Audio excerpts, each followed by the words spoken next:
January 1st, 1983. According to a quick Google search, this is considered the official birthday of the internet. We've come a long way from computers being the size of small houses, and a simple message between these supersized computers, with one being in UCLA and the other in Stanford, crashing the APRANET, which is what we now know as the modern-day internet.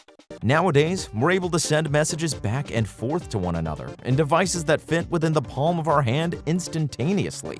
Computers themselves no longer take up the entirety of a small house and can fit between our own 2 feet, yet output 100 times the power. In a lot of ways, the internet has introduced so many wonderful conveniences in our day-to-day lives. Gaming, for one, saw a huge change. Gaming, which was only considered to be for closet nerds who hung out inside all day instead of going outside like all your other friends, has now become entirely mainstream with the advent of the internet. Now gamers aren't just regulated to playing by themselves.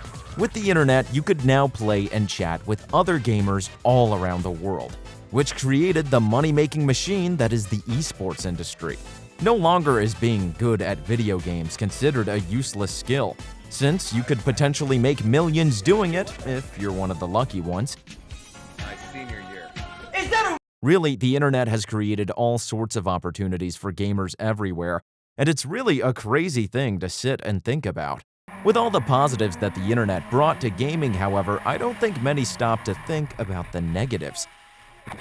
As more and more people gravitated to video games, the more money corporations saw that could be made from it. And thus, corporate greed was born. Microtransactions were introduced within our games at every single turn. Battle passes are found in literally every single multiplayer experience. I mean, for God's sakes, Fall Guys, which is basically just knockoff Mario Party, had a battle pass on top of an experience you already had to pay for. Jesus, give me a break. And somehow, microtransactions even weaseled their way into our single-player games, because screw it, more ways to make money, right?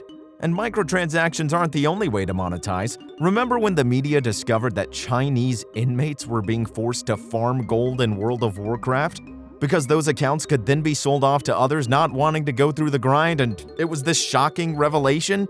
All this to say, gaming has become mainstream because of the evolution of the internet. And with its newfound attention, in a lot of ways, I think the internet ruined gaming. And with this video, we're going to dive into several reasons for why I believe this to be the case. Without further ado, let's dive right into the first topic.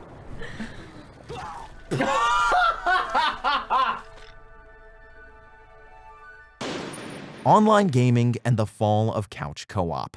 Before the internet, online multiplayer gaming, or at least how we know it today, didn't exist. There were no battle royales, no COD lobbies, no MMOs, none of that stuff. The closest thing we got to that, on consoles at least, was this game called Phantasy Star Online back in 2000. You needed a broadband adapter, which was a completely separate purchase from the console to even be able to play the damn thing. That's how ludicrous it was to online game back in the 2000s. And so there was so much more of a focus on local co-op gaming, since obviously gamers still wanted the ability to play with other people. And since online gaming wasn't an option, couch co-op took the spotlight. And oh my god, was it glorious. Splinter Cell, Halo, Gears of War, Fable, Resident Evil 5, Left 4 Dead, Borderlands, Mario Kart Double Dash, it's my personal favorite. And so many other games that had a local co-op option that I have so many great memories with to this day. It's part of the reason why I still love Nintendo games. They haven't forgotten the magic of being able to play with another person in the same room on the same console, even if they're lacking in the online department. But personally, I don't really care that much. I've had enough multiplayer online gaming to last a lifetime. It's embarrassing watching you miss creeps when there isn't an enemy Outside of Nintendo, think of a modern release you've played in recent memory that didn't require the use of an entirely separate console. I genuinely struggle to think of a single one, but maybe someone down in the comments below can really dig for one and let me know. The only two that I'm really able to think of that pop into my head are these two games by this hilarious dude. Look, the Oscars should fuck themselves up. This is the shit. I'm telling you, this is the real shit. Those games being A Way Out and It Takes Two. I think this guy, Josef Fares, I feel like that's how you say his name, captured a section of the gaming market that yearns for the ability to experience a video game from start to finish with another person, with no extra bullshit coming in the way of your shared gaming experience. No microtransactions, no requiring you to be online to experience the game, no, just good old co-op-y goodness. How are you this bad? Shut up. And it's not like I'm giving him credit for simply including split screen. He made these games specifically to be played with another person. You cannot play A Way Out by yourself, and the same goes for It Takes Two. I mean, come on, it's literally in the name. Sure, you have the option to play with another person using online multiplayer, which I do appreciate, and more games need to follow Yosef's ideas, but nothing can replace playing It Takes Two with my brother and playing those silly little mini-games that Yosef lovingly included within both It Takes Two and A Way Out. What the fuck? Both of these games remind me of the good times I had with my brothers growing up. One time, he and I were playing Madden, and I clinched out a win in this epic overtime special. Oh my god, that game took like an hour to finish. And when I got that game-winning touchdown, he was so mad he lost, he started wriggling on the ground like a worm, and my god, that shit is still hilarious. You cannot get a moment like that with online gaming for obvious reasons. And I know I'm not the only one who misses moments like that, and games like It Takes Two brought those feelings back for me. Looking at the sales numbers for It Takes Two, there were more than 1 million copies sold a month after the game's launch. By June 2021, over 2 million copies were sold, and as of February 2023, 10 million copies of It Takes Two have been sold worldwide.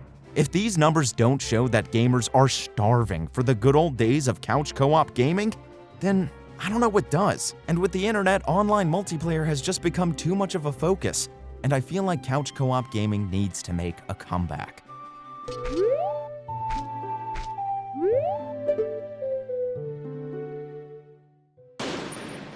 Easter eggs. We all know them and love them, right? Secrets in video games used to be things only the coolest of the cool kids knew about back in the day. Collect all 120 stars in Mario 64? Well, then you can unlock Yoshi and Luigi and play the game as both of them too. Bastards. It was all a lie. Hell, and by the comments, it looks like other people are out here getting bamboozled too. Part of the appeal of Easter eggs within video games was that mystery that surrounded them, though. You'd go to school and hear rumors from your friends about these cool-ass secrets within video games. One specifically I remember my brothers told me about was that they heard from their friends that you could unlock Mewtwo in Smash Bros. Melee. The way to do it was to just play versus mode for like an entire day or something. And we were like, oh, that sounds like the most BS thing we've ever heard. Let's just give it a try anyways. Oh my god, he was right! One experience that I've had recently as 1 or 2 weeks back was Donkey Kong Country 3. I played through the entire thing recently and oh, what a game. Look at Kiddy Kong pulling his little oversized clothes. Oh, you cute little... Anyway, after playing through the whole thing and defeating the final boss, you get hit with those credits that only Rare knew how to put together back in the day. You saved Donkey and Diddy and, well, now the adventure was over. You had a good run, but now it was time to move on to a different game. Wait a minute, what's this? I got a rating of cheesy chimp? And Cranky Kong is the all-time great? Oh, hell nah. I gotta get back in there and beat his ass. That's when you figure out there's a whole other lost world you can unlock. Wrinkly Kong's been mentioning it every time you go to save. But how do you unlock the world? Well, you gotta circle these suspicious-ass looking rocks a few times and... whoa. I can't describe to you how cool this was to unlock just by messing around on the world map. I never even knew this existed, but the game giving you subtle hints about the Lost World goes a long way in making this mystery much cooler to unlock. And not having to find out about the Lost World through the internet where you're simply told what to do makes it all the more special. Think about it. I mean, really, it's like having all the answers to the test before you take it. Could that be considered cheating?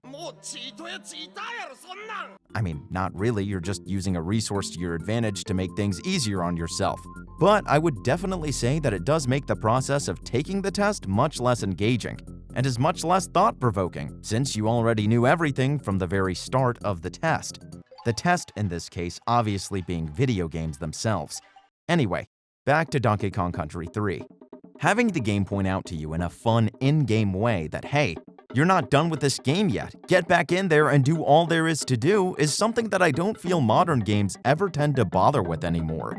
Maybe because the devs know you'll just consult some cheat sheet to find everything to do anyway, or maybe because they're just too lazy to do so. Either way, this leads me to feel like Donkey Kong Country 3 does a great job of pushing you to discover its extra content in a way that feels organic and interesting, whereas modern-day secrets in video games feel more like a task list you need to complete before you can say you've properly finished it. Almost like a list of chores your mother gave you to do before bedtime.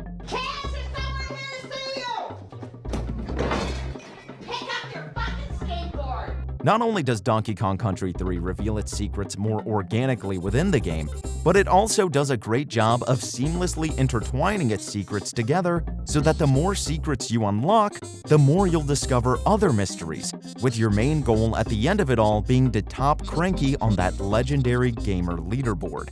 You see, when you enter Krematoa, automatically I'm like, damn, this music change sounds a tad bit demonic for a children's game. What the hell did I just get myself into? Then, when you go to access the first level, you can't. There are rocks in the way, and this is the first time in the entire stage where you're blocked from starting a stage. Weird. So you do the only thing you can do, which is enter Boomer the Bear's hut and give him a chat. If you hand him 15 bonus coins, he'll blow up the rocks that block you from accessing each level in the Lost World. Luckily, I had 30 already, so I could play the first 2 levels, but after that, I had to go back and get more bonus coins. And the process of collecting them didn't feel as tedious as collectibles in modern gaming either, because with every coin I collected, I was working towards unlocking more of the Lost World. Whereas collectibles in modern video games are kind of just there to collect. And he made me this. Should have kept the balloon. That's a shit drawing. Look at the arms. The arms are way too big. But whatever, this video's not about why collectibles suck, although that would be a great video idea. But with that kind of game design, you can start to see how each secret leads you into the next. By collecting the coins, you unlock more levels. By beating the Lost World levels, you obtain a cog. And then it's revealed that if you collect all the cogs, you'll unlock yet another secret. So each mystery solved leads to another secret until there's no more to find and you've done everything there is to do within the game before you know it, without it feeling like a checklist or something you need to look up to complete. With the introduction of the internet, that sense of mystery and discovery is completely gone. Everything there is to know about a new release is revealed within a literal week. And after that week is up, the game is tossed into your dust pile where you wait for the next big thing to be released to inevitably repeat the process over and over again. And so really, secrets within modern games don't even exist. Well, actually they do and they don't. Because of the internet, gone are the secrets we used to know and love in video games. Say I simply Google search Doom Eternal Secrets, and boom, the first result has every secret for every mission neatly laid out for me in a table of contents-like manner. I just click on the link and boom, there I am. I can 100% complete the game in a single go and do everything there is to do, pretty much exactly like a checklist to complete from Mission 1 to Mission 11. While you can always play through the game without looking at guides or consulting the internet at all for a first playthrough, which is pretty much what I do, I guess I just miss when we didn't know every single aspect about a game's release within days of it coming out. And sometimes you'll be spoiled about a game without even trying to look anything up.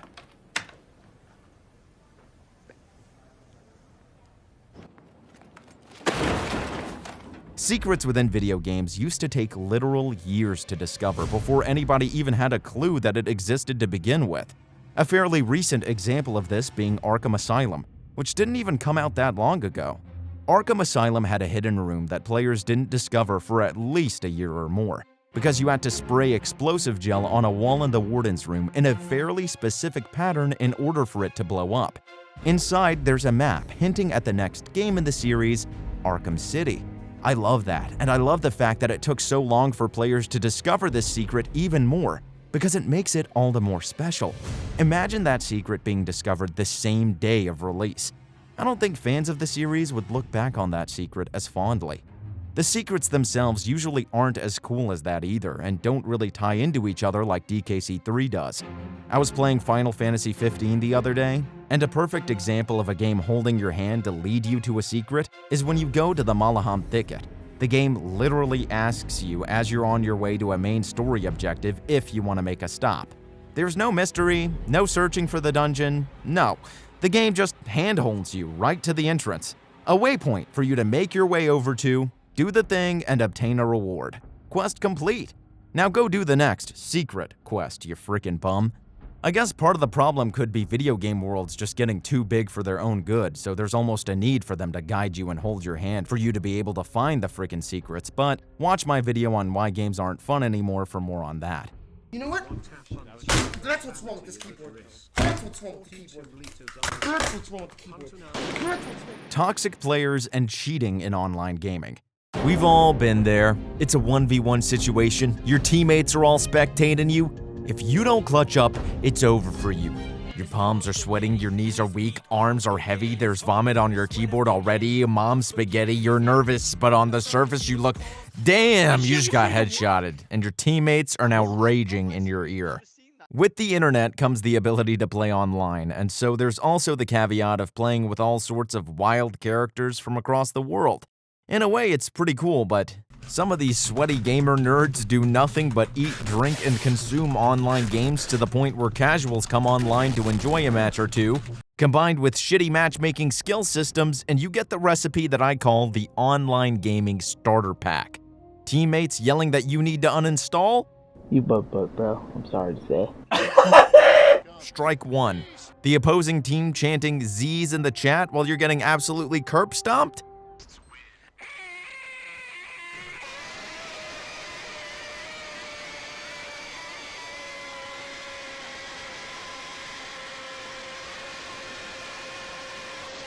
Strike two.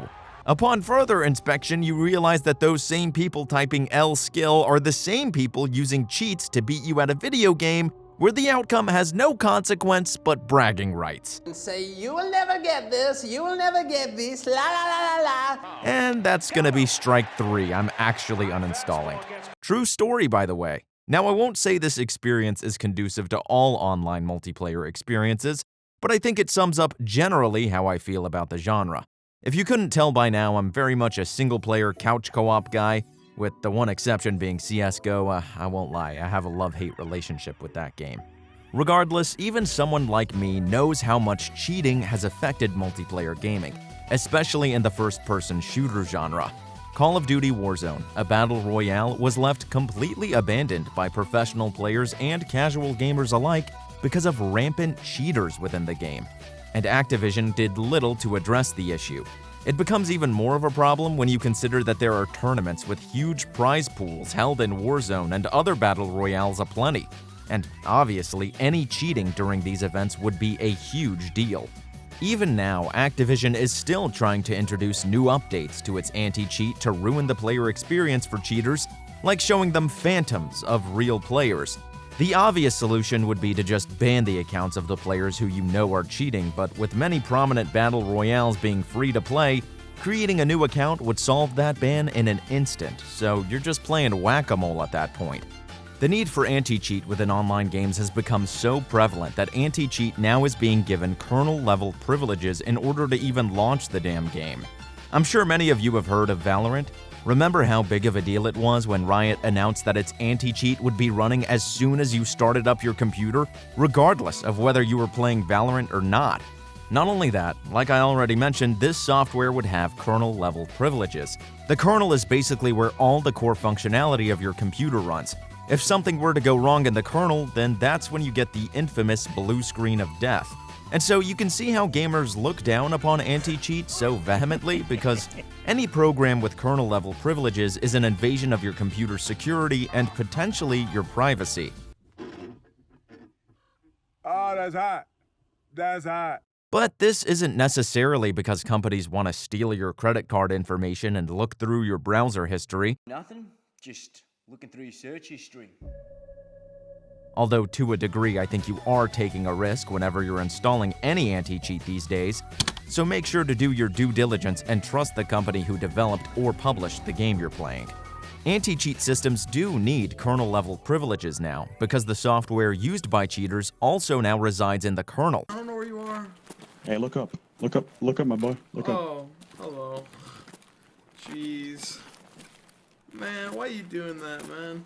Citing this Wired article back in 2008, No one was using kernel drivers, and so there wasn't really a need for invasive anti-cheat. But as gaming progressed and online multiplayer became more widespread, so did the market for cheating and cheat software to be sold to gamers, and thus the historic battle between anti-cheat and cheaters began. So really, developers have to strike a balance between punishing cheaters for not playing by their rules, while also being careful not to punish the players who are law-abiding citizens within its world. It's all over, lawbreaker. I didn't do fucking shit! And from the outside looking in, the situation doesn't look like an easy problem to solve, and one that gamers simply have to deal with as a consequence of playing online. Crazy. As I'm like playing August Red version of Wrecking Ball right now. I hate that version. Even though August. And personally, I'd rather sit down and enjoy a single-player experience than have to deal with all that headache. Naraka Bladepoint is actually a great example of exactly the issue I'm describing with ridiculously invasive anti-cheat. The game recently went free to play, and I always wanted to try it out and get in on the action. And right as I'm about to install it, oh, what's this? This guy's saying you have to disable HVCI to install the game as part of its anti-cheat? Okay, well, what the hell is HVCI? It determines whether code running in kernel mode is securely designed and trustworthy. So basically, it makes sure that no malicious code is running within the deepest parts of my computer. Oh, and given that this game was developed by a Chinese company, yeah, no thanks. And that's not even considering performance issues that anti-cheat itself causes. Just looking at Elden Ring, this performance test shows that with easy anti-cheat enabled, he was getting below 40 FPS at times, just running around the overworld in Elden Ring, and with it disabled, he got a smooth 60 FPS. I mean, it's crazy how many resources easy anti-cheat takes up, especially considering that this is mostly a single-player game. It's not like Elden Ring is competitive or anything. Ugh, alright, we gotta end this section, I'm getting a migraine. I need you to look left to right. Sorry, what? Look left to right. The internet simplified gaming. There's no doubt in my mind that while games are more complex than ever from a technological standpoint in the modern day, games feel way simpler to play these days. I've touched on this in my Why Games Aren't Fun video, but the amount of hand-holding tutorials that teach you how to play the game is just absurd. Before even moving forward on the control stick within a game, I'm presented with this diagram on what each and every little button does on my controller, and half the time I don't even know what the prompts are supposed to mean because I haven't even started the damn game yet. Retro games in comparison kinda just drop you in the game and push you forward and say good luck.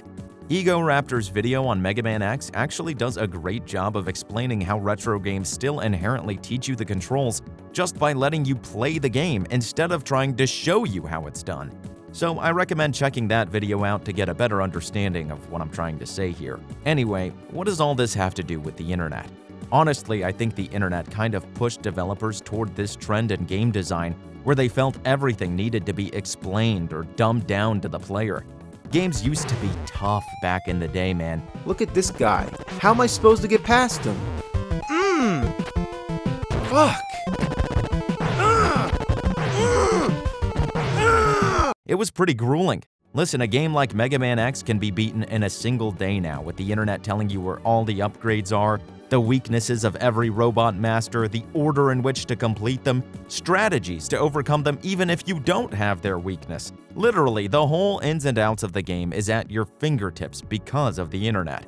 But back then, there was no such thing. You only had you to depend on to figure out the game's secrets, the boss weaknesses, everything. And so I remember it took me and my brothers weeks to beat Mega Man X, even though it's a pretty short game in the grand scheme of things. One specific memory I have in mind is with Majora's Mask. The beginning of that game is one convoluted mess, but I do love it for that. And figuring out how to return to your human form is not easy. There's a lot of hoops you need to jump through that all need to be done within a 3-day cycle before the moon falls. And I remember me and my bros couldn't figure out how to pop this stupid-ass balloon so you could talk to the kid and move forward with the game. And so my brothers went to school and talked to other kids about what the hell you were supposed to do. By asking around and getting different ideas, we finally figured out you were supposed to pop the balloon with the bubble. Hell, even the kid himself is giving you a hint by blowing little spitballs at it, and I think that is such a cool experience to be able to have. Now that solution is just one simple little Google search away, but back then you had to collaborate with your buddies and figure out a solution together. Alright, stop before I throw up. Otherwise, you weren't beating the game, and it almost turned video games into a social activity. Figuring out organically is always more rewarding in my opinion than having the solution simply being told to you. And the infinite number of YouTube tutorials on how to get the best gear or solve that puzzle isn't nearly as satisfying as figuring things out with a friend or brother. I'm sure there are many other stories people can share like this down in the comments below, so please do, because I'd love to hear about them. Why don't you let me fix you some of this new Mococo drink? All natural cocoa beans from the upper slopes of Mountain Nicaragua, no artificial sweeteners. What the hell are you talking about? Our need to consume. Think back to the last time you were able to enjoy a game in the modern day without consuming it within the span of a week. Honestly, I feel like we consume games so much faster than we did back in the day solely because of the internet. Remember my Majora's Mask example, where you have to go through trial and error, trying different things within the game, collaborating with your friends before you were finally able to solve that puzzle?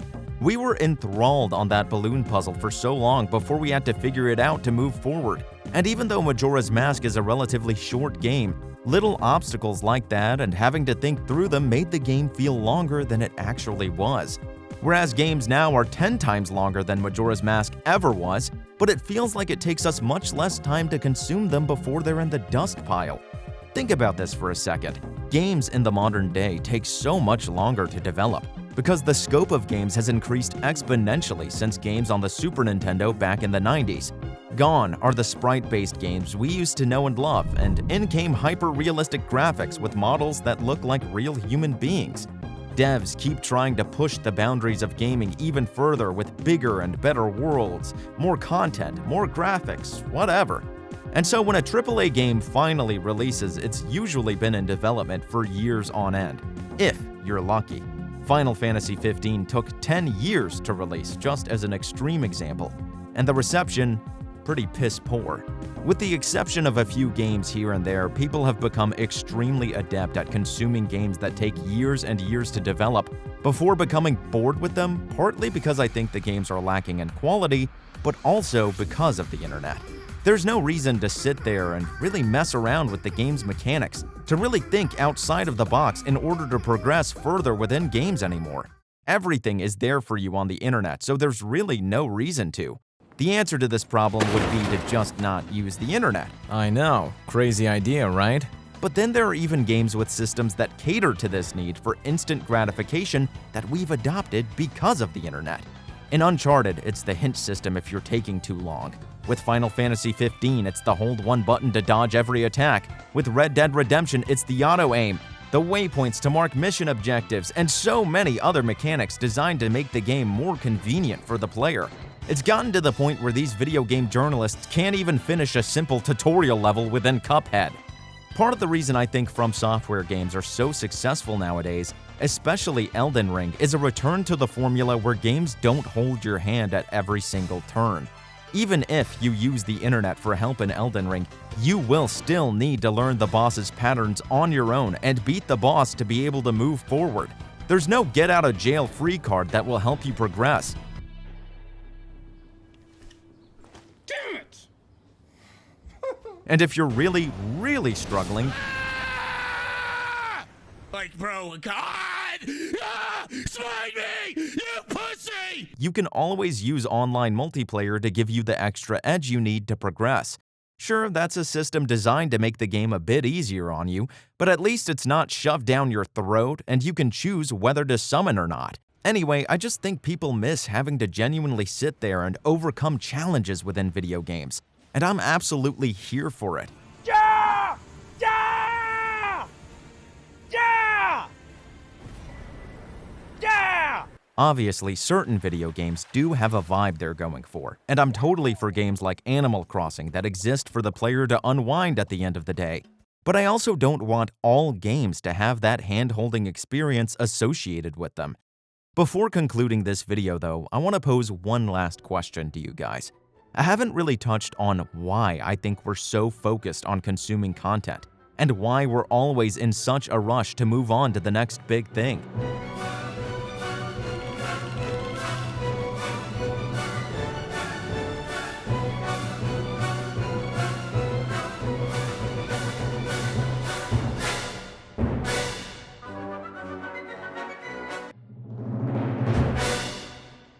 Why can't we ever just stop and enjoy that game we've been hyped up about for more than a week?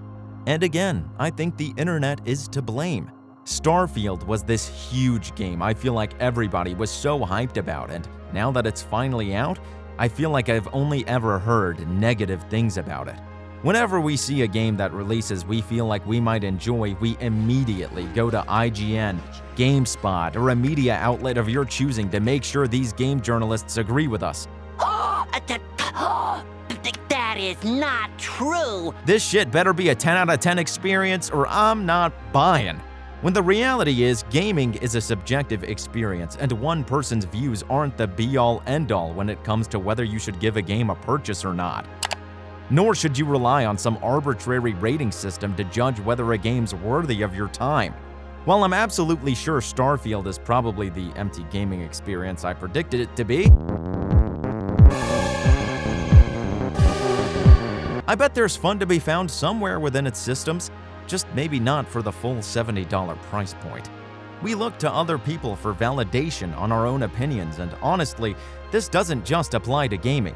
The ability to share your thoughts on the internet for people around the world to see within seconds, while incredible, can also be incredibly dangerous. People have a tendency to compare themselves to others. It's human nature. I want you guys to choose a partner that you think weighs the same as you.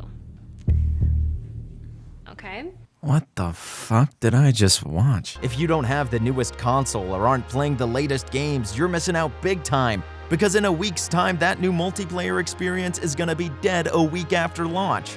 So just consume as much as you can. In conclusion, boys and girls, slow down. That new game you just bought, take your time with it. Really try to enjoy it from start to finish. If you need to use the internet, use the internet.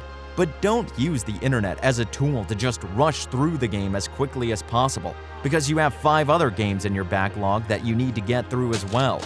I know I'm guilty of doing that too, and that's part of the reason I even made this video to begin with. Take things slow and enjoy the games you buy as well as life itself, because one day, you won't be here anymore to do so.